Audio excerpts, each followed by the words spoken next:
This is the first of a two-part series that will shed a little light on what an advance directive is and how they can be effectively created, stored, and applied.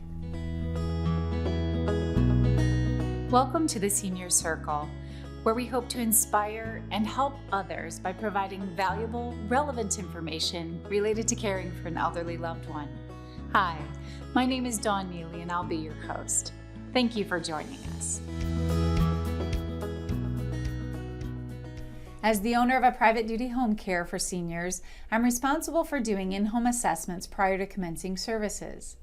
One of the questions that I always ask is whether or not the person we will be caring for has advance directives in place. Many times there's not a clear understanding of exactly what an advance directive is. An advance directive is a legal document. It tells your doctor and family what kind of medical care you want in the event you can't tell them yourself. This could happen, for example, if you are in a coma, you're seriously injured, you're terminally ill, you have severe dementia, or if you suffer a stroke or a heart attack. A good advance directive describes the kind of treatment you would want depending on how sick you are. It could describe what kind of care you want if you have an illness that you're unlikely to recover from. It could also describe the care you want if you're permanently unconscious. Advance directives usually tell your doctor that you don't want certain kinds of treatments or may say that you want a certain treatment no matter how ill you are. There are a few things that could be included in an advance directive. For example, a living will. A living will is a written legal document. It describes the treatments you would want if you were terminally ill or permanently unconscious. These could be medical treatments or treatments that will help you live longer. A living will doesn't let you select someone to make decisions for you. It could include a durable power of attorney for health care. A durable power of attorney for health care is another kind of advance directive. It states whom you have chosen to make health care decisions for you. It becomes active anytime you are unconscious or unable to make medical decisions.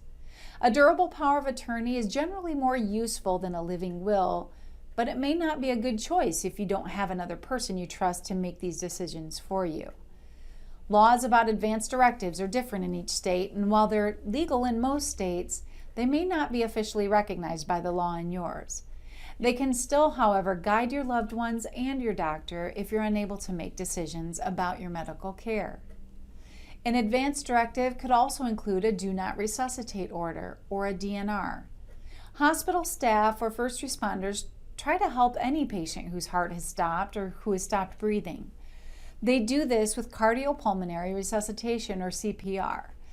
A DNR is a request not to have CPR if your heart stops or if you stop breathing. Your doctor can put the DNR order in your medical chart. Doctors and hospitals in all states accept DNR orders. They do not have to be part of a living will or another advance directive.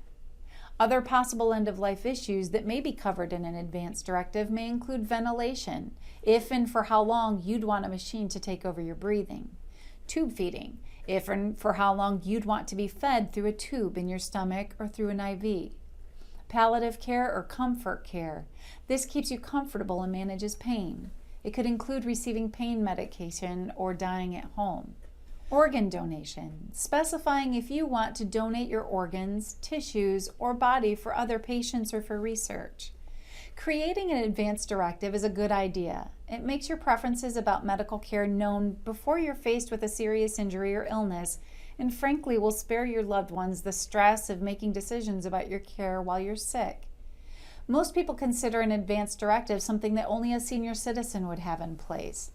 But really, any person 18 years of age or older can prepare an advance directive. People who are seriously or terminally ill are more likely to have one in place. For example, someone who has terminal cancer might write that they don't want to be put on a respirator if they're not breathing. This action could reduce their suffering. It can increase their peace of mind and give them more control over their passing. Even if you're in good health, you might want to consider writing an advance directive.